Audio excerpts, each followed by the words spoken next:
గుంటూరులో వామపక్షాల బంద్పై మరింత సమాచారం మా ప్రతినిధి శ్రీనివాస్ అందిస్తారు.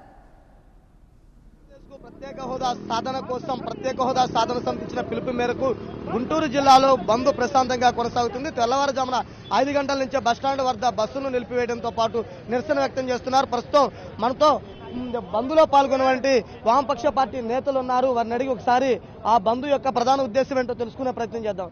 సార్ చెప్పండి, ఈ బంద్ నిరసన తెలియజేయడం యొక్క ప్రధాన ఉద్దేశం ఏంటి? ఈ బంద్ 6 సార్లు గతంలో ప్రత్యేక తరగతి హోదా కోసం హోదా సాధన సమితి మరియు సిపిఐ ఆధ్వర్యంలో 6 సార్లు గతంలో బంద్ చేశాం. ఇప్పుడు 7వసారి ఈ బంద్ కార్యక్రమం జరుగుతూ ఉంది.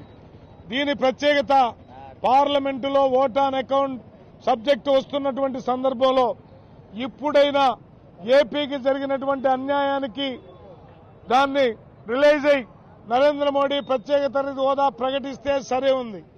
బీజేపీ 5 సంవత్సరాలు కాదు 10 సంవత్సరాలు హోదా కావాలన్న బీజేపీ లాస్ట్ బడ్జెట్లైనా ఈ ఓట్ ఆన్ అకౌంట్ బడ్జెట్ లో ఈ రాష్ట్రానికి ఇచ్చిన హామీని నిలబెట్టుకోవాలని కేటాయించాలనే నిధులు కేటాయించకుండా గారడి చేస్తున్న మోడీ గారు ఇప్పటికైనా మారి ఈ లాస్ట్ బడ్జెట్ లో నిధులు కేటాయించాలని, లేని పక్షంలో గత ప్రభుత్వానికి పడిన గతే మీకు పడుతుందని తెలియజేస్తా ఉన్నాం.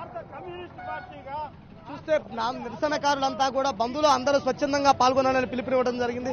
సార్ చెప్పండి, బంద్ యొక్క ప్రధాన ఉద్దేశం ఏంటి? విభజన హామీల అమలు కోరుతూ ఇంతకు ముందు అనేక సార్లు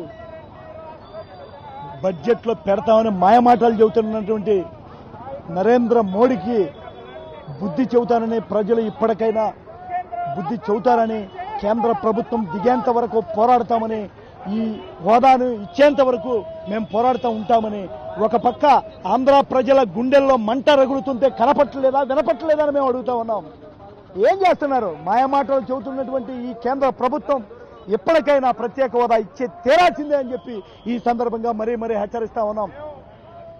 ఆంధ్రప్రదేశ్ కు ప్రత్యేక హోదా సాధించే వరకు ఉద్యమాలు నిరసనలు కొనసాగుతాయి. రాష్ట్ర వ్యాప్తంగా అన్ని ప్రాంతాల్లోనూ అన్ని వర్గాలు కూడా కలిసి ముందుకు సాగాలి. ఆంధ్రప్రదేశ్ కు ప్రత్యేక హోదా సాధనే లక్ష్యం అని చెప్పేసి ఈ బంద్లో అన్ని వర్గాల వారు నిరసన తెలియజేయడం జరిగింది. గుంటూరు జిల్లా వ్యాప్తంగా చూసుకుంటే గుంటూరు, సత్తెనపల్లి, వెనుకొండ, మాచర్ల, నషాపేట తదితర అన్ని ప్రాంతాలలో కూడా బంద్ ప్రశాంతంగా కొనసాగుతూనే ఉంది. నిరసనకారులంతా రోడ్లపైకి వచ్చి బస్సులను అదేవిధంగా వ్యాపార దుకాణాలను కూడా ప్రశాంతంగా మూసివేసినట్టు పరిస్థితుంది. కెమెరా పర్సన్ ఉదయ్ కుమార్ తో శ్రీనివాస్, 99 టీవీ, గుంటూరు నుంచి.